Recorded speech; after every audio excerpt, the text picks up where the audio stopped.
अब देखो बच्चों, आज जो हम टॉपिक स्टार्ट करेंगे और ये टॉपिक है इम्पोर्टेंट पॉलीमर्स। ओके, तो देखो बच्चों, इस टॉपिक में हम जो इम्पोर्टेंट पॉलीमर्स हैं जो हमारे सिलेबस से रिलेटेड है, उन पॉलीमर्स की प्रिपरेशन, प्रॉपर्टीज और यूजेस, इनको डिस्कस करेंगे और इनसे रिलेटेड जो भी क्वेश्चंस आए हुए हैं उन क्वेश्चंस को हम डिस्कस करेंगे। ओके, तो फिर स्टार्ट करते हैं। और सबसे फर्स्ट मैंने लिया है यहाँ पर लो डेंसिटी पॉलीथीन या लो डेंसिटी पॉलीइथाइलीन LDPE, निम्न घनत्व वाला पॉलीथीन। ओके, तो देखो बच्चों, इसकी प्रिपरेशन में जो इथाइलीन मोनोमर है, इस इथाइलीन मोनोमर को इस टेम्परेचर, प्रेशर और पेरोक्साइड, इसकी प्रेजेंस में जब हीटेड किया जाता है तब ये बनता है LDPE। ये जो LDPE बनता है ये हाईली ब्रांच्ड पॉलीमर है। ऐसा क्यों होता है बच्चों? क्योंकि इसकी प्रिपरेशन में फ्री रेडिकल मैकेनिज्म होती है, जिससे जो मेन कार्बन चेन है या मेन पॉलीमेरिक चेन है उसमें बहुत सारी साइड ब्रांचिंग हो जाती है फ्री रेडिकल सब्स्टिट्यूशन के कारण। ऐसे में ये जो पॉलीमर बनता है ये हाईली ब्रांच्ड पॉलीमर होता है। और हम जानते हैं कि जहां ब्रांचिंग हो जाए वहां पॉलीमेरिक चेन्स जो होती हैं वो ढंग से क्लोजली पैक्ड नहीं होती, और ऐसे में जो हमें पॉलीमर मिलेगा उसकी डेंसिटी लो होती है। और यही रीजन है कि इसमें ब्रांचिंग हो जाने से, साइड ब्रांचिंग हो जाने से ये जो पॉलीथीन बनती है इसकी जो डेंसिटी है काफी कम होती है। तो ये फ्री रेडिकल मैकेनिज्म से बनता है। दूसरा ये है थर्मोप्लास्टिक। ओके, हम देखेंगे कि रेस जो हमारे पास फाइबर्स हैं, रेसे, इलास्टोमर, प्रत्यास्थ बहुलक, थर्मोप्लास्टिक, थर्मोसेटिंग, इस तरह के मैंने क्लासिफिकेशन में बताया है। तो उनमें से कौन कौन से हमारे थर्मोप्लास्टिक में आते हैं पॉलीमर्स, हम उन्हीं के साथ लिखते चलेंगे। ओके, तो एक तो ये ध्यान रखना है, पहली बात। दूसरा, अब आते हैं प्रॉपर्टीज में। तो देखो, एक तो it is highly branched polymer due to side substitution.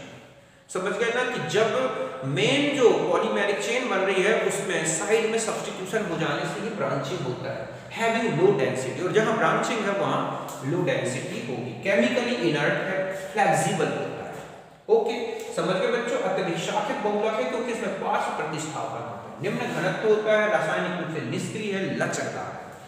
और इसके जो यूजेस हैं कि मैन्युफैक्चरिंग ऑफ सिक्यूजी बॉटल्स, मतलब निचोड़ देने वाली बोतल्स, ऐसी बोतल्स बनती हैं, टॉयज बनते हैं, फ्लेक्सिबल पाइप्स बनते हैं, इलेक्ट्रिकल इंसुलेशन में यूज होता है। मतलब जैसे टॉयज आते हैं, खिलौने बहुत ही कई फ्लेक्सिबल होते हैं, वो इन्हीं से बनते हैं। ऐसे ही फ्लेक्सिबल पाइप्स बनते हैं, तो ठीक है। और एक्सक्यूजी बॉटल्स बनती हैं, तो समझ गए बच्चे, निचोड़ने वाली बोतल हो गई, खिलौने हो गए, लचकदार पाइप हो गया। विद्युत रोधन में मतलब जो इलेक्ट्रिकल वायर है उनके ऊपर जो इंसुलेशन लगाया जाता है वो भी इसी से बनता है। तो ये है LDPE के बारे में, तो आप इसे नोट करें। ओके,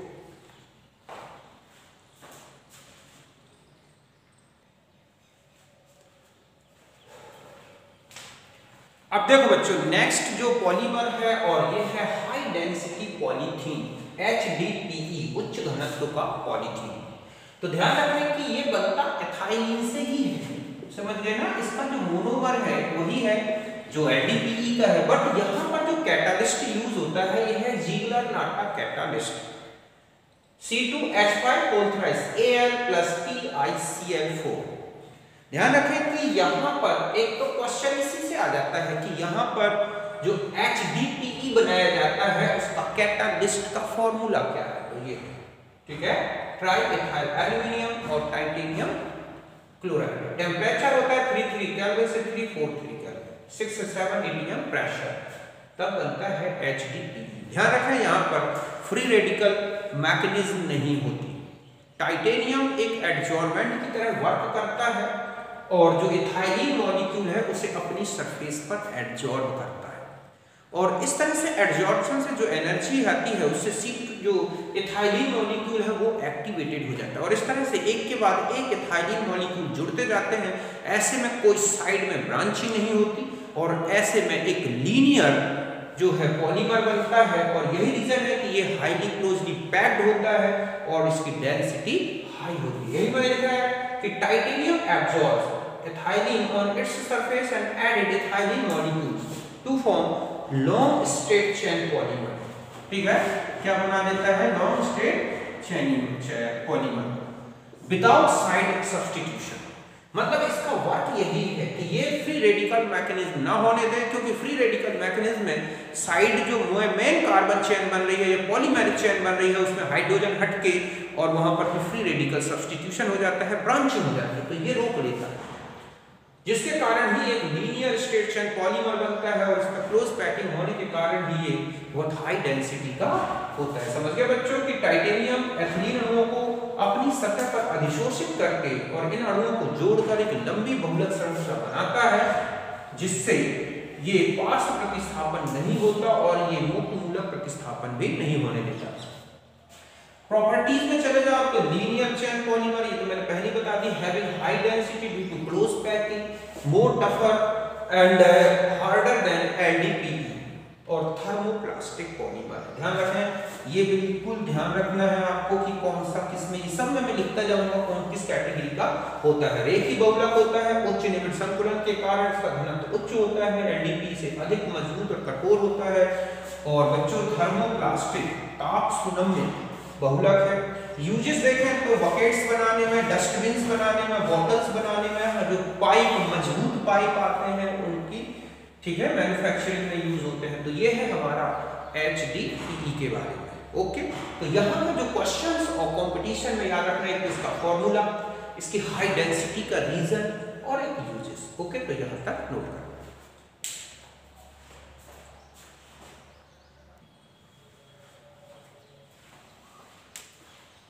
अब देखो बच्चों, नेक्स्ट मेंबर है पॉलीमर का और वो है टेफ्लॉन, पॉलीटेट्राफ्लोरोइथाइलीन, इसी को बोलते हैं PTFE या परफ्लोरोइथाइलीन।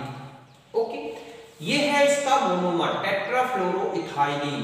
इसी के पॉलीमराइजेशन से बनता है क्या? ये कैटालिस्ट है हाई प्रेशर और PTFE। ठीक है, इसमें भी ये होती है फ्री रेडिकल मैकेनिज्म। ये जो प्रॉपर्टीज की बात करें तो ये वेरी टफ मटेरियल है, केमिकली इनर्ट है, चाहे वो एसिड हो, बेस हो, इसके रिस्पेक्ट पे बिल्कुल इनर्ट है।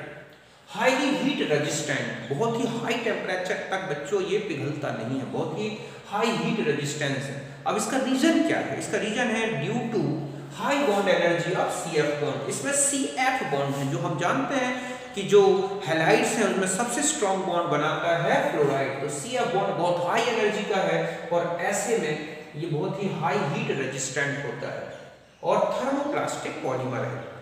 अब इसकी इसी प्रॉपर्टी के कारण तो समझ गए बच्चों कि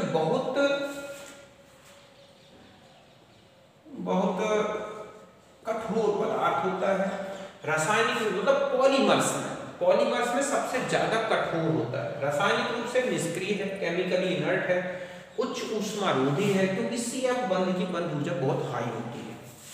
अब आता है कि इसका यूज, तो देखो बच्चों, आपने देखा होगा नॉन स्टिक कुकवेयर्स आते हैं, सतह में न चिपकने वाले, वहां पर जो एक पतली सी लेयर लगी होती है, तवा आता है ना नॉन स्टिकी, तो फ्राइंग पैन, तो उसमें जो एक लेयर सी ब्लैक ब्लैक दिखती है वो टेफ्लॉन की होती है। इसके अलावा प्रेस जो होता है उसके नीचे ब्लैक सी जो सरफेस बनी होती है, कोटिंग होती है, वो भी किसकी होती है बच्चों? टेफ्लॉन की। इसके अलावा जो कुकर होते हैं उनके जो हैंडल्स होते हैं वो भी किससे बनाए जाते हैं? टेफ्लॉन से। समझ गए ना, ये बहुत ही हाई हीट रेजिस्टेंट है। तो इसी प्रॉपर्टी के कारण ही इसका यूज है coating of utensils, means coating of non stick cookware, making oil seal, जो कि बहुत ही ज्यादा केमिकली इनर्ट होनी चाहिए, ऑयल टैंक, उनके भी प्रिपरेशन या मेकिंग में होता है, तो मेकिंग सील्स हो गई, गास्केट, त्रिपाल जो बनते हैं, पानी के जो नाव होते हैं उनके त्रिपाल, हाई फ्रिक्वेंसी इंसुलेशन, बहुत हाई फ्रिक्वेंसी की, जहां इलेक्ट्रिकल वायर होते हैं बहुत हाई फ्रिक्वेंसी की, जहां पर क्या है इलेक्ट्रिसिटी पास होती है, उनके इंसुलेशन में भी इसका यूज होता है, क्योंकि बहुत हाई टेम्परेचर तक ये पिघलता है। तो समझ गए बच्चों कि बर्तनों की सतह पर लेपित करके ना चिपकने वाली सतह बनाने में होता है, सील बनाने में, गास्केट, नाव का पाल में, उच्च आवृत्ति के विद्युत रोधन में। तो ये बहुत ही यूजफुल पॉलीमर है। बहुत हाई टेम्परेचर पर अगर हम किसी पॉलीमर का यूज कर सकते हैं तो वो है टेफ्लॉन। आपने देखा होगा जहां पर भी बहुत ही अधिक केमिकली जैसे बहुत स्ट्रॉन्ग एसिड बेसिस ऑक्सीडाइजर्स इनको स्टोर करना हो तो टेफ्लॉन के ही टैंक और उनकी सील यूज की जाती है। तो यहाँ तक इसी तरह से एक मेंबर और है, ये है PCTFE पॉली मोनोक्लोरो, ठीक है, ट्राइफ्लोरोइथाइलिन। मतलब इसमें एक फ्लोराइड का सब्स्टिट्यूशन कर दिया जाता है बच्चों, सॉरी यहाँ पर, तो यहाँ पर एक फ्लोराइड की जगह पर क्या लगा दिया जाएगा, क्लोराइड। तो ये बन गया, हम इसको ऐसा भी लिख सकते हैं CCl डबल बॉन्ड F2। तो इसका भी जब पॉलीमराइजेशन होता है तो ये बन जाता है क्या, PCTFE पॉली मोनोक्लोरो ट्राइफ्लोरोइथाइलिन। ये भी लगभग इसी की जैसी प्रॉपर्टी रखता है, ये भी हीट रेजिस्टेंट है, हाईली इलेक्ट्रिकल इंसुलेशन है और इसका भी यूज नॉन स्टिक कुकवेयर में यूज होता है। तो ये दो पॉलीमर ऐसे हैं जिसमें फ्लोरीन का यूज। तो एक तो क्वेश्चन होता है कि हाई हीट रेजिस्टेंट पॉलीमर कौन सा है, दूसरा होता है कि नॉन स्टिक सरफेस बनाने में किस पॉलीमर का यूज होता है, तो ये, और तीसरा होता है कि इनमें से कौन सा फ्लोरो, ठीक है, पॉलीमर है। तो फ्लोरो ना देके आपको टेफ्लॉन लिखा है तो समझ जाए, ओके, टेफ्लॉन F याद रखना है, F से फ्लोरीन, यहां तक याद रखना।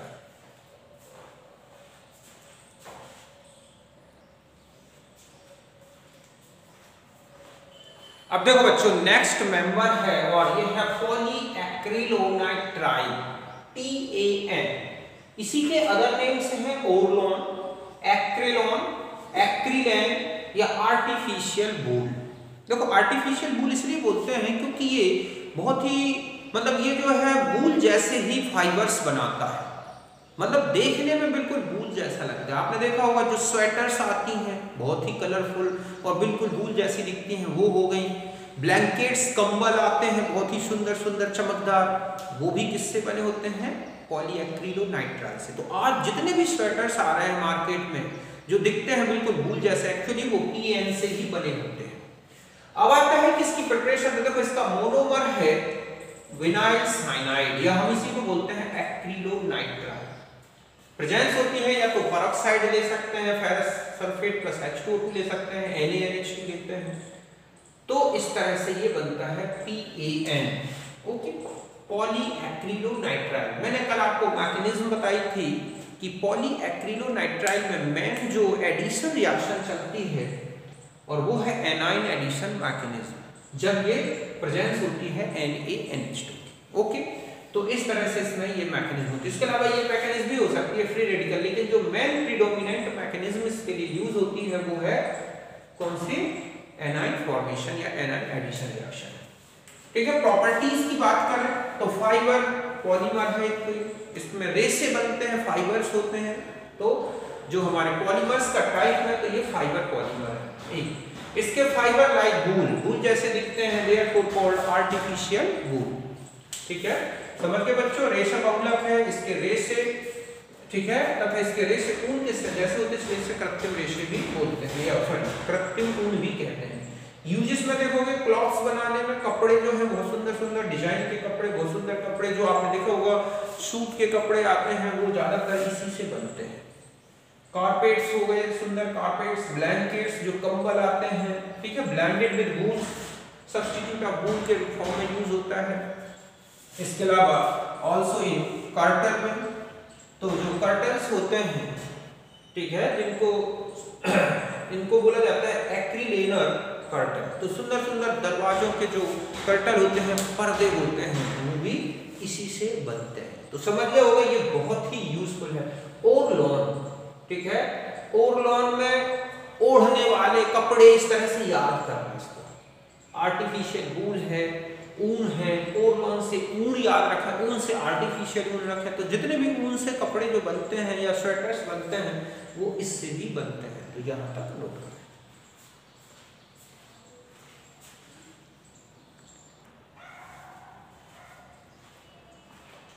अब देखो बच्चों नेक्स्ट आ जाते हैं और ये है पॉलीविनाइल क्लोराइड PVC, ओके। तो देखो बच्चों PVC जो है आज इस समय, आज के युग में कहें तो सबसे ज्यादा यूज होने वाला प्लास्टिक है। आप देखते हो जो बिल्डिंग्स में नल फिटिंग होती है, एग्रीकल्चर में बड़े बड़े पाइप्स जो यूज होते हैं, टेबल हो गए, बेंच हो गए, प्लास्टिक के जो आते हैं, ये सब इसी से बनते हैं। समझ गए ना, बहुत ही इंपॉर्टेंट प्लास्टिक है ये। तो इसका जो इसकी प्रिपरेशन देखते हैं तो ये है, इसको बोलते हैं विनाइल क्लोराइड। ओके, ये है क्या, विनाइल क्लोराइड। तो इसकी पेरोक्साइड की प्रेजेंस में या फिर किसी एसिड की प्रेजेंस में पॉलीमराइजेशन कराते हैं तो बनता है पीवीसी। मैंने कल आपको मैकेनिज्म बताई थी, इसकी कैटाइन एडिशन रिएक्शन से इसकी मैकेनिज्म चलती है, क्योंकि कैटाइन बनने से जो क्लोराइड है वो रेजोनेंस द्वारा कैटाइन को स्टेबल बनाता है, जिसके कारण ये आसानी से कैटाइन मैकेनिज्म भी देता है। अब आता है कि प्रॉपर्टीज में देखो, थर्मोप्लास्टिक पॉलीमर। ओके, ये तो मैं पहले ही बताता हूं। और इसकी प्लास्टिसिटी को अगर इंक्रीज करना है, टेंसल स्ट्रेंथ बढ़ानी है, तो इसके लिए एक कंपाउंड बनाया जाता है जिसे बोलते हैं प्लास्टिसाइजर। हम प्लास्टिसाइजर को अलग से डिफाइन करेंगे बाद में, ठीक है। जैसे इसके लिए बनाया जाता है थैलिक एसिड का एस्टर। तो इसकी प्लास्टिसिटी को बढ़ाने के लिए एक केमिकल मिलाते हैं जिसको बोलते हैं प्लास्टिसाइजर, और वो मिलाया जाता है एस्टर ऑफ थैलिक एसिड। इसके अलावा bad conductor of electricity, resistant to fire, ये ज्वलनशील टाइप का होता है, मतलब बहुत हाई टेम्परेचर पर भी नहीं जलता, एंड केमिकली इनर्ट। और तीन चीजें तो विशेष ध्यान रखना है, electrical insulator, chemically inert, resistant towards acid base. ये कुछ ऐसी प्रॉपर्टी हैं जो लगभग सभी पॉलीमर्स में आपको दिखेंगी। तो ताप सुनम्य बहुलक है, इसकी प्लास्टिसिटी को प्लास्टिसाइजर मिलाकर बढ़ाया जा सकता है, विद्युत रोधी है, ज्वलन प्रतिरोधी है, रासायनिक रूप से निष्क्रिय। अब देखो यूजेस में आते हैं, मेकिंग प्लास्टिक सीड्स, जितने भी प्लास्टिक सीड्स आती हैं शैडो टाइप की बनाने के लिए, वो सब इसी से बनती है। पाइप्स, एग्रीकल्चर में जितने पाइप्स यूज होते हैं, इसके नल फिटिंग में जो पाइप्स यूज होते हैं, आपने देखा होगा उसमें लिखा होता है PVC pipe. Waterproof outer clothing means raincoat बनाने में यूज होता है, हैंड बैग्स। ओके, इसके अलावा table cloth, plastic dolls, electrical insulation of wire, floor covering. तो ये सब बहुत सारे जो आपने देखा होगा दीवारों में कवरिंग करने के लिए जो प्लास्टिक आता है वो भी पीवीसी से बनता है। ये एक बहुत ही इंपॉर्टेंट और यूजफुल, सबसे ज्यादा यूज होने वाला प्लास्टिक है, और वो है क्या, पीवीसी। ओके, तो यहां तक आप नोट करें।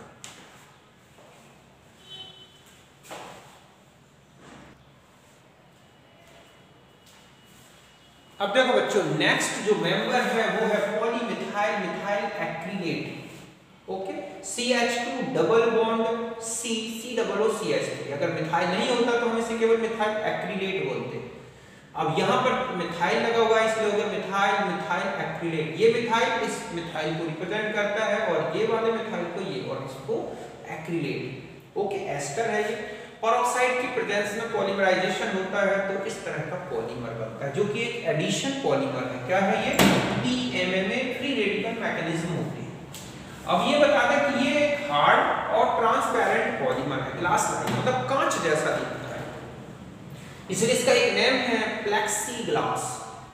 इसी प्रॉपर्टी के कारण ही इसका यूज जो है, समझ गए बच्चों, कि ये ट्रांसपेरेंट पॉलीमर है, पारदर्शी बहुलक, कांच जैसा, और थर्मोप्लास्टिक है। मेकिंग ऑप्टिकल लेंसेस, ठीक है, लेंस बनाने में यूज होता है। अगर आपसे क्वेश्चन आ जाए कि किस पॉलीमर का यूज लेंस बनाने में यूज होता है, तो वो है प्लेक्सीग्लास या PMMA, ठीक है। लाइट शेड्स बनाने में आपने देखा होगा कि कई ऐसा प्लास्टिक आता है जो कि ट्रांसपेरेंट होता है, और उसकी तो इनका लाइट शेड्स बनाने में ऊपर जो प्लास्टिक की शेड्स लगाई जाती हैं उसमें यूज होता है। एयरक्राफ्ट विंडो हल्के होते हैं, इसलिए इनकी विंडो बनाने में यूज होता है, कांच की जगह इसका।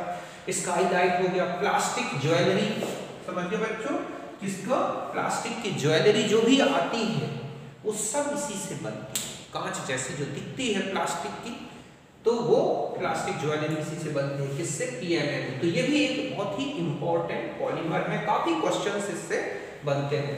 और दूसरा इसी तरह का एक और है पॉलीइथाइल एक्रिलेट, PEA। ये है इथाइल एक्रिलेट, इसके पॉलीमराइजेशन से ये बनता है PEA। ओके, ये भी फ्री रेडिकल मैकेनिज्म से बनता है, और इसके भी लगभग प्रॉपर्टी यूजेस इसी के जैसे हैं, लेकिन उतना यूजफुल नहीं है जितना ये है, तो इसलिए ज्यादा इसका मिलता नहीं है, तो ये ध्यान रखना है। ओके, तो यहां तक नोट कर।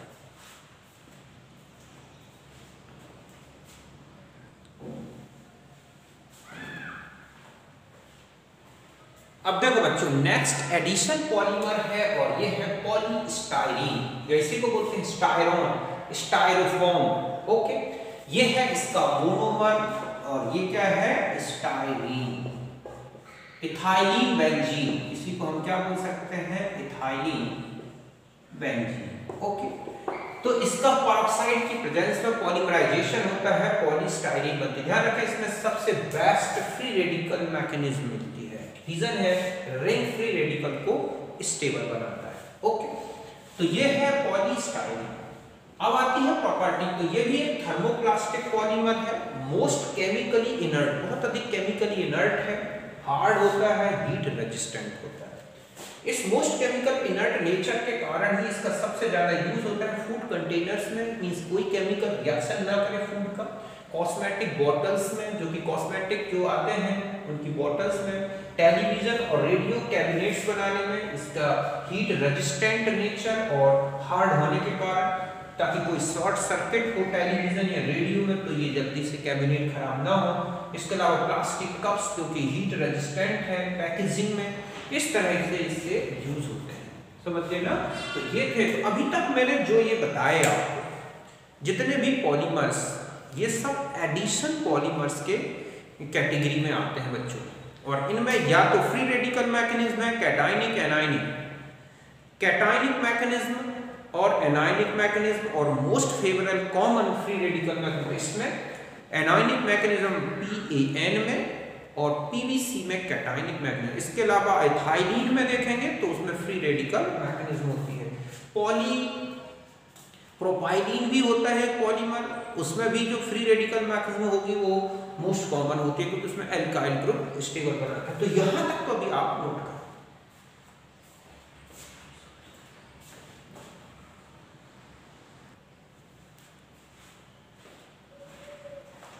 अब देखो बच्चों, अब हम आ जाते हैं नेक्स्ट पॉलीमर्स में। अभी तक मैंने जो डिस्कस किए वो थे एडिशन पॉलीमर्स। अब यहाँ पर हम जो डिस्कस कर रहे हैं और ये है कंडेंसेशन पॉलीमर्स। ओके, तो यहाँ पर ये जो हम जितने भी अब डिस्कस करेंगे पॉलीमर्स, ये सब कंडेंसेशन प्रोसेस से बनते हैं। तो इनमें अगर आपसे किसी में भी मैकेनिज्म पूछ ले कि कौन सी है, तो ये है कंडेंसेशन। ध्यान रखें, कंडेंसेशन मैकेनिज्म वहां मिलती है जहां पर जो मोनोमर यूनिट हैं वो बाइफंक्शनल होती हैं। ओके, तो देखो सबसे फर्स्ट है यहाँ पर डेक्रॉन, पॉलिस्टर, या इसी को बोलते हैं टेरिलीन। ये है टरथैलिक एसिड, या इसका फिर मिथाइल एस्टर भी यूज कर सकते हैं, जिसे बोलते हैं मिथाइल टरथैलेट। क्या बोलते हैं? टरथैलेट। ओके, इसका कई बार यहाँ पर CH3 ग्रुप लेके भी कर सकते हैं, या फिर टरथैलिक एसिड। और ये है इथाइलिन ग्लाइकॉल। ये क्या है बच्चों? Ethylene glycol. इन दोनों के कंडेंसेशन से आप जानते हैं कि इस तरह से कंडेंसेशन होगा, यहाँ से H, यहाँ से OH, इस तरह से रिमूव होता जाएगा। तो ये जो है बना पॉलीमर, जिसमें आप देख रहे हैं कि ये एस्टर बॉन्ड है, एस्टर बॉन्ड, जहां पर क्या है ये एस्टर बॉन्ड। तो एस्टर होने के कारण, चूंकि पॉलीमर है तो पॉलीएस्टर बॉन्ड्स होंगे, इसलिए इसको बोला गया है पॉलिस्टर, डेक्रॉन। ठीक है, तो ये है हमारा डेक्रॉन के बारे में। अब हम आते हैं कि प्रॉपर्टीज में। तो एक तो फाइबर पॉलीमर है, इसमें जो रेसे होते हैं फाइबर्स के फॉर्म में होते हैं, हाईली रेजिस्टेंट टूवर्ड्स केमिकल्स। ये केमिकल्स के रिस्पेक्ट में बहुत ही रेजिस्टेंट है, highly low degree of moisture absorption. इसमें बहुत ही ऐसी सबसे मेन जो प्रॉपर्टी है कि ये मॉइस्चर को एब्जॉर्ब नहीं करता, और यही रीजन है कि therefore dries up very rapidly. इसके कपड़े आप देखोगे, जो टेरिलीन के कपड़े आते हैं वो गीले हो जाएं और जरा सी हवा लग जाए तो सूख जाते हैं, क्योंकि मॉइस्चर को बिल्कुल एब्जॉर्ब नहीं करता। ओके, तो अगर कोई भी कपड़ा आपको दे दिया जाए और आपने धो के टांग दिया और वो कुछ ही सेकंड मिनट में सूख जाए तो समझ लो वो टेरिलीन से बना है।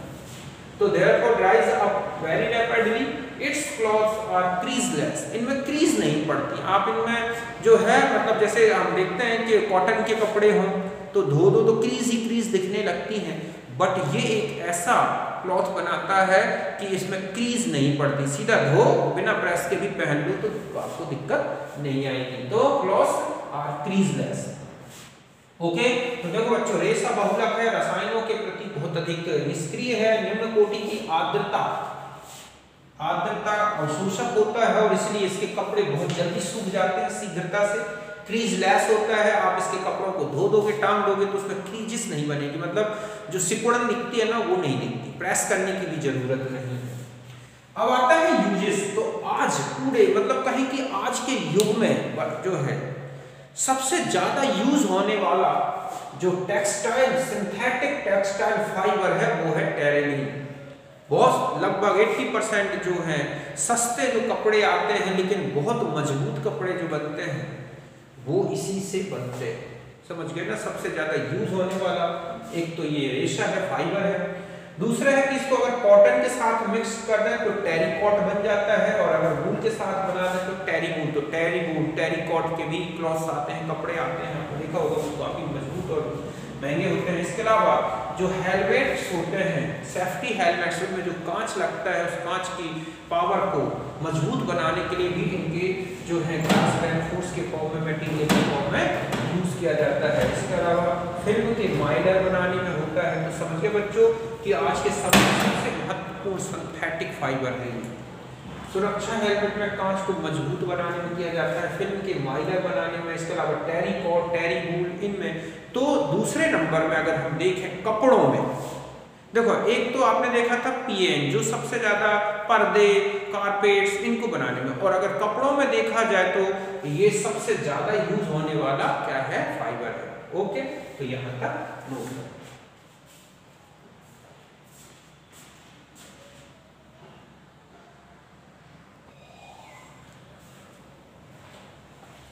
अब देखो बच्चों नेक्स्ट जो है पॉलीमर, और ये है ग्लिप्टल एल्काइड्स। यहां पर इथाइलिन ग्लाइकोल और ये लिया जाता है थैलिक एसिड। ओके, ये है थैलिक एसिड। यहां से ये पॉलीमराइजेशन हो जाएगा, जस्ट यहां से ये OHC डबल OH ग्रुप था तो यहां से ये रिमूव हो जाएगा, यहां से ये रिमूव हो जाएगा। तो इस तरह से पॉलीमराइजेशन होने से यहां पर भी एस्टर बॉन्ड है, तो ये भी एक पॉलिस्टर ही है, इसी बोलते हैं क्या, ग्लिप्टल। ग्लिप्टल जो होता है ये थर्मोस्टैटिक पॉलीमर है, और जब इसके सॉल्यूशन को किसमें एक सूटेबल सॉल्वेंट में अगर सॉल्यूशन बना है और हम उसे इवेपोरेट करते हैं, समझ गए बच्चों, तो ये एक टफ और नॉन फ्लेक्सिबल फिल्म बना देता है। मतलब एक पतली परत बनती है जो काफी मजबूत होती है, टफ होती है और नॉन फ्लेक्सिबल है, इसलिए इसका यूज होता है पेंट्स में। इसके अलावा पेंट्स से संबंधित जो लिक्विड्स हैं उनमें यूज होता है, तो पेंट्स में लिक्विड्स में इसका यूज किया जाता है।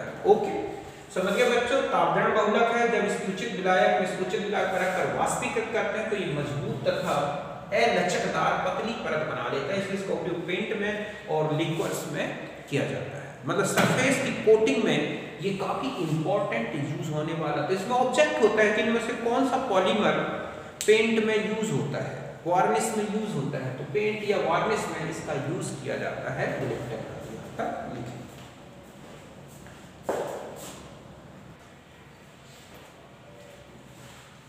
अब देखो बच्चों नेक्स्ट है नायलॉन 66।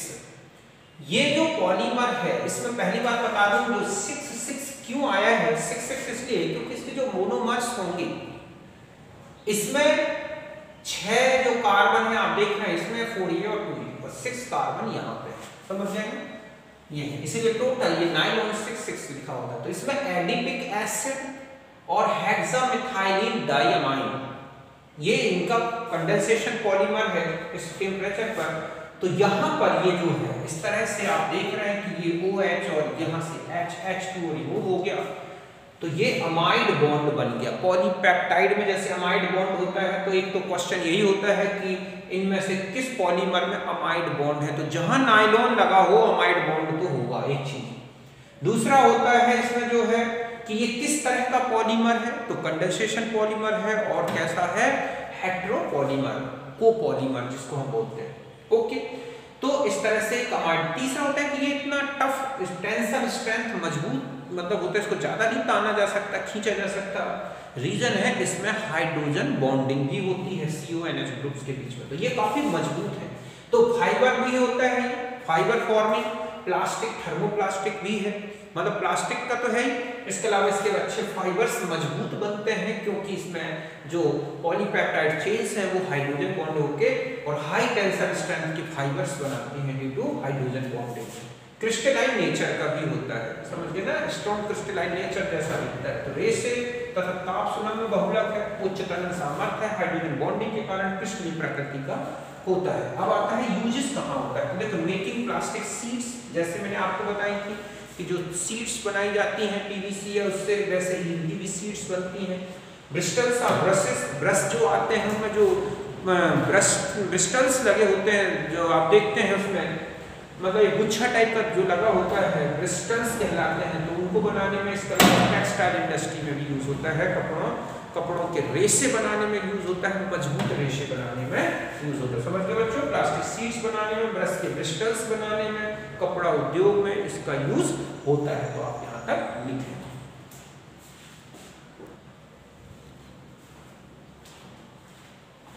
अब देखो बच्चों नेक्स्ट है और वो है नायलॉन 6, ये इसी को बोलते हैं पर्लोन एल। ये है कैप्रोलैक्टम। कैप्रोलैक्टम जो होता है आप देखोगे कि बेकमैन एक रीअरेंजमेंट रिएक्शन है उसमें बनता है। मैंने बेकमैन रीअरेंजमेंट रिएक्शन बताई है, मैकेनिज्म बताया है, वहां पर इसका प्रिपरेशन बताई है। हमें यहाँ से लेना है कैप्रोलैक्टम है, इसको इस टेम्परेचर पर हीट करते हैं तब ये यहाँ से ब्रेक हो जाता है और एक मोनोमर यूनिट की तरह वर्क करता है।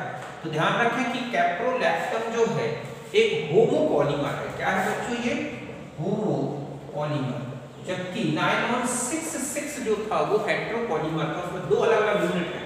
तो ये एक ही प्रकार का मोनोमर है। नायलॉन 6 क्यों आया है, क्योंकि इसमें भी आप मोनोमर यूनिट में देखो 5 और ये 6 है, टोटल मिला के 6 कार्बन से बना है। इसमें भी अमाइड बॉन्ड होंगे, यहाँ NH है तो अगला CO बॉन्ड होगा, फिर मोनोमर यूनिट जुड़ी होगी कैप्रो, ठीक है, कैप्रोलैक्टम की। तो एक तो इसमें होमोपॉलीमर है, अमाइड बॉन्ड होता है, नायलॉन 6 में 6 कार्बन है। ये भी लगभग नायलॉन 6 जैसी ही प्रॉपर्टीज रखता है, फाइबर्स होता है, प्लास्टिक पॉलीमर है, हाई टेंसाइल स्ट्रेंथ है, इसमें भी हाइड्रोजन बॉन्डिंग होती है, CONH ग्रुप जो होते हैं उनमें। यूजेस होते हैं टायर कॉर्ड्स बनाने में, ये टायर कॉर्ड्स में, फैब्रिक्स में और रोप्स में। ये क्वेश्चन आता रहता है कि इनमें से किस में के रोप्स बनाने में किसका यूज होता है। रोप्स मतलब रस्सियां, जो बड़े बड़े रस्से बनते हैं मजबूत, नायलॉन की रस्सी जो आती है वो इनसे बनती है। तो ये है नायलॉन 6। तो नायलॉन 6 नायलॉन 6 दोनों हो गए। नेक्स्ट लेते हैं एक और।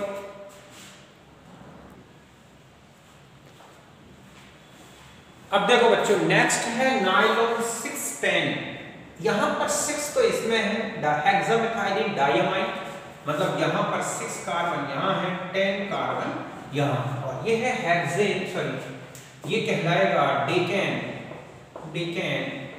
Okay, 110 dioic acid. टोटल मिला के 10 कार्बन का ये है, इसलिए ये जो डाइकार्बोक्सिलिक एसिड तो 10 कार्बन, इनके पॉलीमराइजेशन से बिल्कुल वही है जो आपने एडिपिक एसिड में देखा था। तो यहाँ 6 था, यहाँ पर 8 है।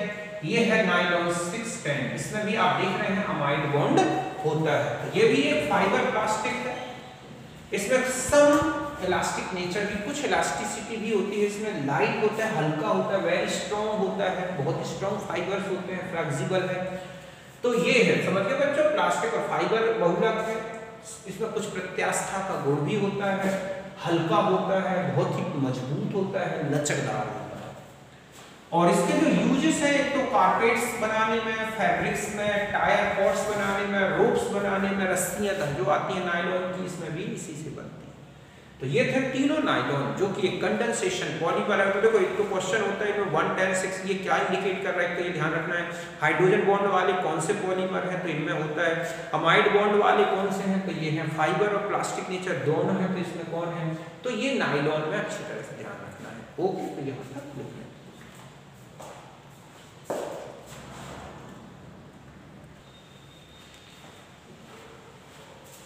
अब देखो बच्चों नेक्स्ट आते हैं पॉलीमर, और ये है फिनोल फॉर्मल्डिहाइड रेजिन, या इसी को क्या बोलते हैं, बेकेलाइट। ओके, तो देखो पहले एक पहले एक इलेक्ट्रोफिलिक सब्स्टिट्यूशन होता है। पहले हम यहाँ लेंगे फिनोल, और ये क्या है, फॉर्मल्डिहाइड। ओके, NaOH की प्रेजेंस में जब रिएक्शन होती है तो देखो यहाँ पर ये रिएक्शन हो जाती है, ये इधर एक यहाँ, या फिर यहाँ पर। इस रिएक्शन को बोलते हैं लैडरर-मनासे रिएक्शन। ये मैंने आपको एल्डिहाइड की टूल्स में बताई है कि लैडरर-मनासे रिएक्शन में इस तरह के ortho hydroxy benzyl alcohol, para ortho hydroxy benzyl alcohol, para hydroxy benzyl alcohol, ये प्रोडक्ट्स बनते हैं। ओके, इन प्रोडक्ट्स के बीच में ही पॉलीमराइजेशन से बनता है बैकेलाइट। तो देखो इसमें 2 टाइप्स के पॉलीमराइजेशन पॉसिबल है। एक होता है पॉलीमराइजेशन में लीनियर पॉलीमराइजेशन, रेखीय बबलीकरण। तो इसमें जो ऑर्थो समझ गए ना, हाइड्रोक्सी जो बेंजाइल अल्कोहल, केवल इसका पॉलीमराइजेशन करा दिया जाए तो आप देखोगे कि पॉलीमराइजेशन में मतलब यहाँ पर अगर आप ये कहें कि ये है हमारे पास दूसरा मॉलिक्यूल, तो यहाँ का H और OH ऐसे रिमूव होता जाएगा, यहाँ से ये रिमूव होते जाएंगे और एक लीनियर पॉलीमर बन जाएगा। इसको बोला गया है नोवोलैक, इसको ये है एक लीनियर पॉलीमर। तो ये इस तरह से कंडेंसेशन रिएक्शन हुआ, H2O का रिमूवल हुआ और ये एक नोवोलैक क्या बन जाता है, लीनियर पॉलीमर। अब देखो, अब जो दूसरा पॉलीमराइजेशन है जिसको हम बोलते हैं क्रॉस लिंकिंग पॉलीमराइजेशन, और यही बनाता है क्या, बैकेलाइट। मींस बैकेलाइट एक क्रॉस लिंकिंग थर्मोसेटिंग पॉलीमर है और एक मजबूत होता है। तो देखो किस तरह से बनता है, हम यहाँ पर इस तरह से यूनिट्स ले लें, ये है OH CH2OH। ओके, जस्ट ऐसा ही यूनिट एक और ले लें हम यहाँ पर OH CH2OH प्लस यहाँ पर हम पैरा हाइड्रोक्सी वाला ले लें बेंजाइल अल्कोहल OH और ये है CH2OH यहाँ पर, जस्ट ऐसा ही यहाँ पर ले लें, समझ गए ना, CH2OH ये है H, ओके, और यहाँ क्या है OH प्लस यहाँ पर और फॉर्मल्डिहाइड का भी यूज किया जाए। मतलब ये तो हो गया इस तरह से। तो यहाँ पर आप देखोगे कि एक लीनियर पॉलीमराइजेशन ना होकर और कौन सा पॉलीमराइजेशन हो जाता है, क्रॉस लिंकिंग। देखो यहाँ पर ऐसा लिया, यहाँ से ये रिमूव हो जाएगा, जस्ट यहाँ पर क्या होगा आप देखोगे कि ये है CH2 डबल बॉन्ड O, तो यहाँ H तो ये रिमूव हो जाएंगे इस तरह से, H2O बन जाएगा। तो ऐसा ही यहाँ पर चलता जाएगा, समझ गए ना। और ऐसा पॉलीमराइजेशन जब होगा तो अब हमारे पास एक ऐसा पॉलीमर बनेगा जिसमें क्रॉस लिंकिंग होती है इस तरह से। मींस यहाँ पर जो यूनिट्स हैं पॉलीमेरिक, जो मोनोमेरिक यूनिट्स हैं, वो इस तरह से एक स्ट्रॉन्ग कोवैलेंट से बॉन्डेड हो जाती हैं और यहाँ CH2, जस्ट यहाँ पर CH2, ओके, यहाँ पर ये हो गया इस तरह से क्रॉस लिंकिंग और यही चलता जाएगा। ऐसी पॉलीमर को हम क्या बोलते हैं बच्चों, यही है क्या, बैकेलाइट। या फिर इसी को फॉर्मल्डिहाइड के साथ ट्रीट कर दिया जाए तो भी ये क्या बन जाएगा, बैकेलाइट। समझ गए बच्चों कि ऑर्थो, हम या ये इस तरह से कह सकते हैं कि ऑर्थो प्लस पैरा, ठीक है, हाइड्रोक्सी, या यहाँ पे लिख दूं मैं कि ये है ऑर्थो प्लस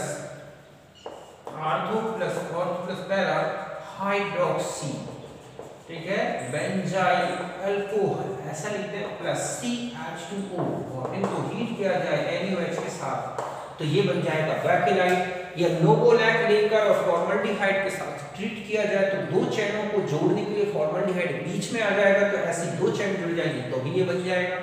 या हम ortho para hydroxy benzyl alcohol और फॉर्मल्डिहाइड को, तो ये बनता है क्या बच्चों, बैकेलाइट। तो ये एक कंडेंसेशन पॉलीमर है, थर्मोसेटिंग भी होता है क्योंकि एक बार ही ये सेट होता है। तो यहां तक पहले नोट करें।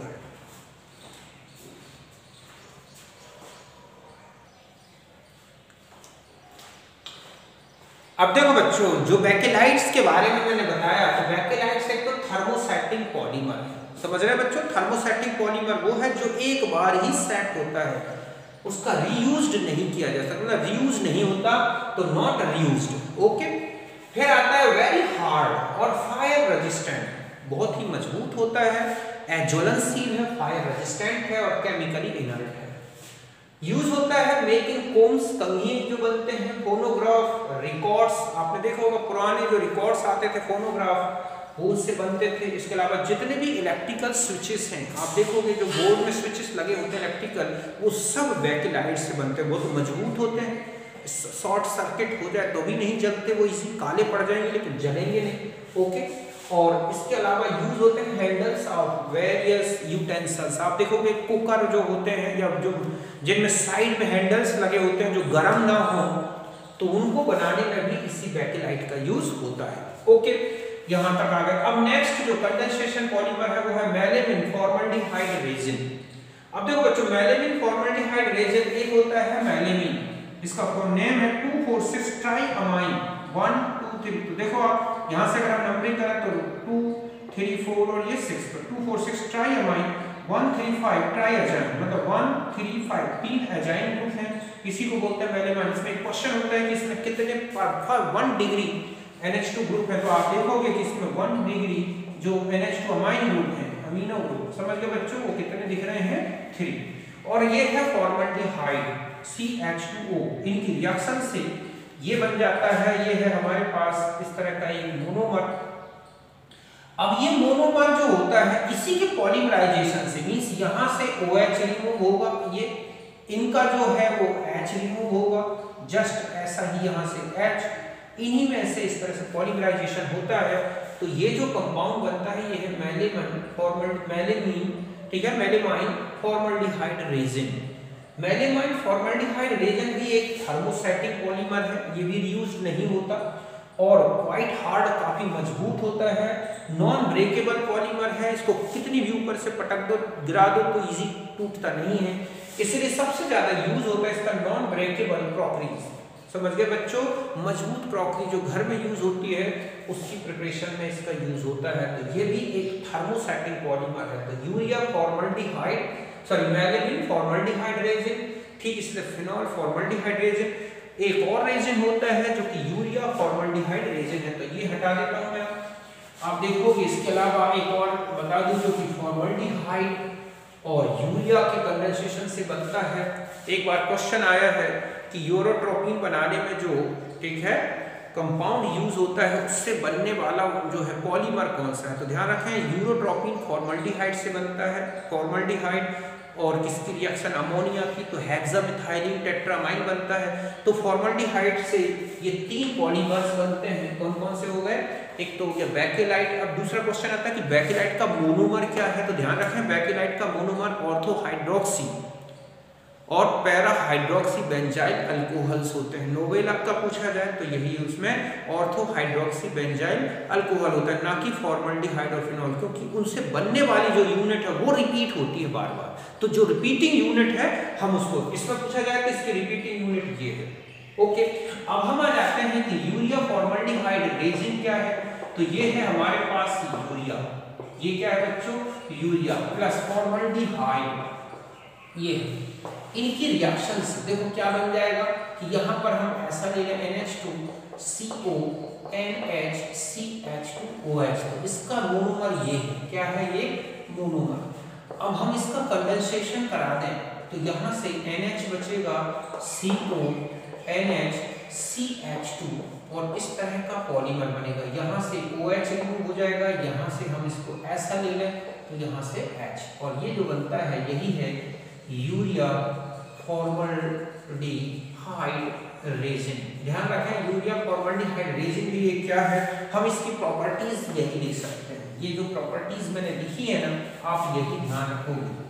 ओके, कि इसका ये भी क्वाइट हार्ड होता है, नॉन ब्रेकेबल पॉलीमर है, थर्मोस्टैटिक है, नॉन ब्रेकेबल क्रॉकरीज में, इसके अलावा लैमिनेटेड, ठीक है, लैमिनेटेड शीट्स बनाने में भी इसका यूज होता है। तो ये 3 ऐसे पॉलीमर्स हैं, सॉरी हम फॉर्मल्डिहाइड CH2 है, ऐसे पॉलीमर्स हैं जिनमें हमने देखा फॉर्मल्डिहाइड का यूज होता है। तो यहां तक नोट करें।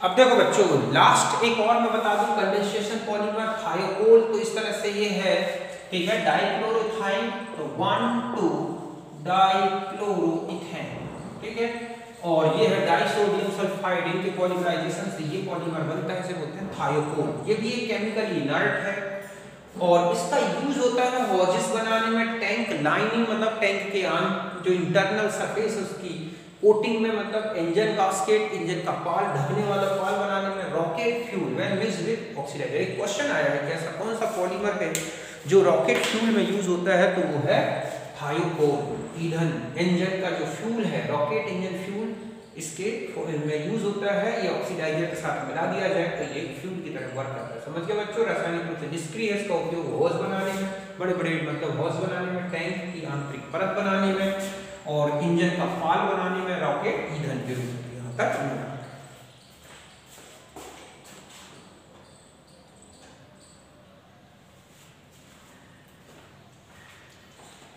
अब देखो बच्चों, कुछ टर्मिनोलॉजी जो कि अभी हमने एडिशन पॉलीमराइजेशन, कंडेंसेशन पॉलीमराइजेशन में देखी या पॉलीमर्स में देखी, वो रह गई है, मैं इनको यहाँ पर एक्सप्लेन कर दूं। बाकी जो हम रबर्स पॉलीमर हैं, बायोडिग्रेडेबल पॉलीमर्स हैं, मॉलिक्यूलर मास ऑफ पॉलीमर्स हैं, हम नेक्स्ट वीडियो में लेंगे। कुछ इंपॉर्टेंट टॉपिक्स पहले और बता दूं यहाँ पर। तो देखो बच्चों, एक है प्लास्टिसाइजर। प्लास्टिसाइजर क्या होते हैं? कुछ जो प्लास्टिक होते हैं जैसे पीवीसी है, तो बहुत ही ज़्यादा हार्ड होते हैं और इनको इजीली किसी भी फॉर्म में जो है मोल्डेड करना बहुत ही टफ होता है। तब ऐसे में क्या होता है कि कुछ ऐसे केमिकल्स यूज किए जाते हैं जो कि प्लास्टिक को सॉफ्ट बना देते हैं, उनको बोला गया है प्लास्टिसाइजर। मतलब द केमिकल्स, ठीक है, या केमिकल हम use for the softening of plastic is called plasticizer. ठीक है, जैसे एग्जांपल्स में देखें, tricresyl phosphate, dimethyl phthalate, di normal butyl phthalate, triphenyl phosphate, camphor, इनका यूज होता है प्लास्टिसाइजर के फॉर्म में। जैसे मैंने आपको पीवीसी में बताया था कि प्लास्टिसाइजर मिलाया जाता है थैलेट, ये थैलेट होता है डाई नॉर्मल ब्यूटाइल थैलेट। तो ये ऑब्जेक्ट क्वेश्चन होता है कि इनमें से कौन सा प्लास्टिसाइजर है, इनमें से कौन सा पीवीसी में प्लास्टिसाइजर के फॉर्म में यूज होता है, होता क्या है प्लास्टिसाइजर, तो ये ध्यान रखना है। समझ गए बच्चों कि ऐसे रासायनिक पदार्थ जो कि प्लास्टिक को मुलायम बनाने के लिए किए जाते हैं, ये तब यूज होते हैं जब कोई भी प्लास्टिक बहुत ज्यादा हार्ड होता है और उससे कोई सॉफ्ट हमें क्या ऑब्जेक्ट को बनाना होता है। फिर हम आ जाते हैं, दूसरा है चेन। तो ये एग्जांपल याद रखने हैं, ये बहुत ही काम के, थैलेट थैलेट थैलेट ज्यादा लिख रहे हैं।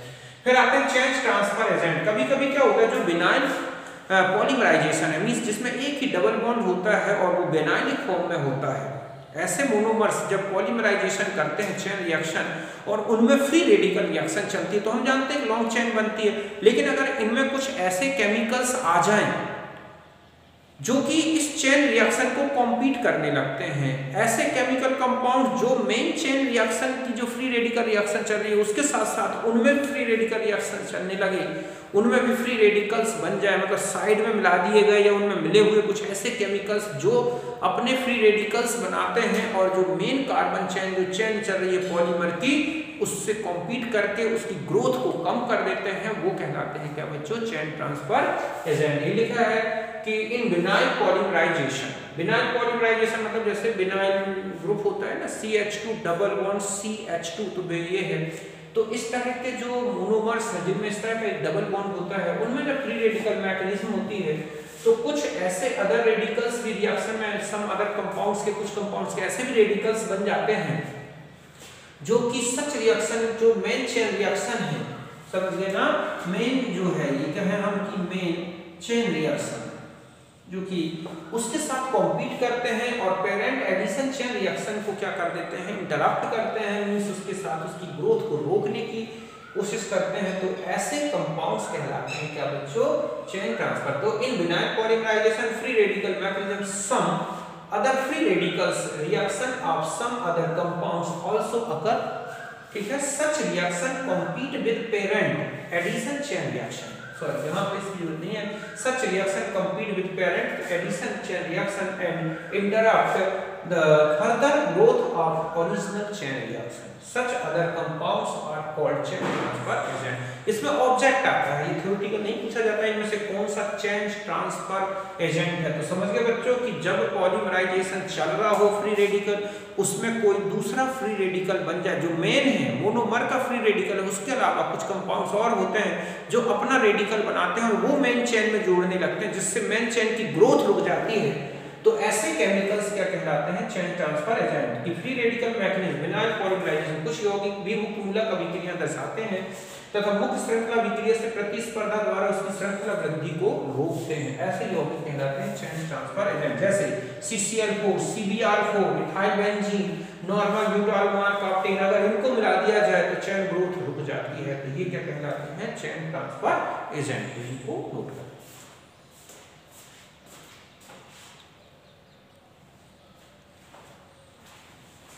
देखो बच्चों, अब मैं कुछ और इंपॉर्टेंट पॉइंट्स बता दूं जो कि क्वेश्चंस में आ चुके हैं। तो जैसे एक होता है लैक्सेन पॉलीमर, इसका यूज होता है बुलेट प्रूफ विंडो बनाने, समझ गए ना? कौन सा पॉलीमर? लैक्सेन। दूसरा होता है कि जो ये स्टाइरीन है, ओके, इसमें क्वेश्चन है कि इनमें से कौन सा मोनोमर सबसे फास्ट फ्री रेडिकल रिएक्शन देता है? तो ध्यान रखें स्टाइरीन मोनोमर के free radical reaction most radially, okay. अगर हम ये देखें कि ये है हमारे पास C6H5CH2, CH double bond CH2, फिर एक है CH3 CH double bond CH2, ये हम sorry CH3 whole thrice C double bond CH2 और CH3 CH double bond CH2 और CH2 डबल बॉन्ड CH2। तो ये ऑर्डर है इनकी फ्री रेडिकल मैकेनिज्म का। तो सबसे फास्ट किसमें होता है? स्टाइरीन में, फिर आइसोब्यूटीन में, फिर प्रोपाइलीन में और फिर एथीन में। ध्यान रखना है। PAN गिव, ठीक है, जब PN पॉलीएक्रिलोनाइट्राइल बनता है तो एनायनिक मैकेनिज्म देता है most readily. Cyanide group anion को स्टेबल बना देता है। Cellulose nitrate called gun cotton, क्योंकि ये एक्सप्लोसिव नेचर का भी होता है। Dynel is the copolymer of acrylonitrile and vinyl chloride, ये भी एक पॉलीमर है, ध्यान रखना है, लेकिन ये कोपॉलीमर है। रियोन जो होता है is the artificial silk contain nitrocellulose, इसी को बोलते हैं पायरोक्सिलिन या विस्कोस रियोन। समझ गए बच्चों? ये एक ऐसा सिल्क है जिसमें नाइट्रोजन नहीं होती, लेकिन नेचुरल सिल्क में नाइट्रोजन होती है। अब ये दो रिएक्शन लिखे में पूछा गया है कि ये पॉलीमर्स बने हुए हैं, तो ये पूछा गया है कि ये पॉलीमर क्या हो सकते हैं। अब आप बताओ। तो देखो बच्चों, जब हम इसको ऑक्सीडाइज करेंगे तो हमें यहाँ मिलेगा COOH COOH, और ये कौन सा एसिड है? Phthalic acid. फिर हम इथाइलिन ग्लाइकोल के साथ जब पॉलीमराइजेशन करते हैं तो हम जानते हैं कि ये हमें मिलता है कौन सा? कि जो जब आप इसमें देखेंगे तो जब पॉलीमराइजेशन तो ये मिलेगा गैलेक्टन। क्या मिलता है? गैलेक्टन। और जब आप ये इसके साथ करोगे तो यहाँ पर आपको क्या मिलेगा? COOH, और हम इसे क्या बोलते हैं? टरथैलिक एसिड। और इथाइलिन ग्लाइकोल के साथ तो हमें यहाँ मिलेगा टेरिडीन, ठीक है, या हम इसी को डेक्रान बोलते हैं। तो ये मिलता है पॉलिस्टर, ठीक है। तो ये क्या है? पॉलिस्टर। ध्यान रखें ये भी पॉलिस्टर है क्योंकि इसमें भी पॉलिस्टर ग्रुप होता है, लेकिन यहाँ पर इस तरह से। तो दो रिएक्शंस ऐसी पूछ ली गई हैं कि कौन किसका पॉलीमर है। तो ध्यान रखें कि जब थैलिक एसिड बनेगा तो बनता है ग्लैक्टल, ठीक है। और जब हम इस तरह से देखते हैं कि इसका यूज करते हैं तो ये क्या है बता सकते हो? तो इसको बोलते हैं ऑर्थोजाइलीन, और ये क्या है बच्चों? पैराजाइलीन।